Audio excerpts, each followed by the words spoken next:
தும்பை நிற புடவை, பட்டு சேலை பக்கத்து வீட்டு பார்வதி உடுத்த, அம்சமாய் இருந்தாலும் ஒரு ஏக்கம் தொக்கி நிற்க, கதவோரம் நின்று பார்த்து பெருமூச்சு விட்டு உள்நகர்ந்தாள்.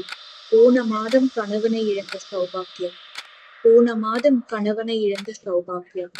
கண்ணெதிரே நாத்தனார் மல்லி சூட, நீந்த பூவை சாமிக்கு போட சொல்லி கையில் கொடுத்தாள் மாமியார். நீந்த பூவை சாமிக்கு போட சொல்லி கையில் கொடுத்தாள் மாமியார்.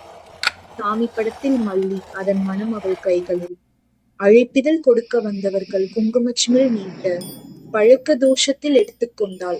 ஒரு கணம் ரத்தம் முழுதும் உறைந்த உணர்வு. ஒரு கணம் ரத்தம் முழுதும் உறைந்த உணர்வு. தொட்ட திலகம் கீழ்விழ மானாக மறைந்தாள் அறைக்குள். பெண்ணாய் பிறந்தது முதல் அவள் ரசித்தணிந்த அனைத்தும் பாதியில் வந்து சென்றவனுக்காக பறிக்கப்பட்டது.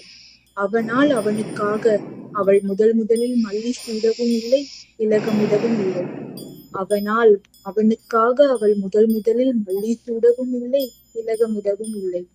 மல்லிகையும் குங்குமமும் படுக்கையில் அவன் தொட்டழிக்க அவளுக்கு இடப்பட்டது எனில், அவனற்ற இரவுகளில் அவைகள் அழியாமல் நிலை பெற அவள் சூடிக்கொள்ள எதற்குத் தடை? அவனற்ற இரவுகளில் அவைகள் அழியாமல் நிலை பெற அவள் சூடிக்கொள்ள எதற்குத் தடை?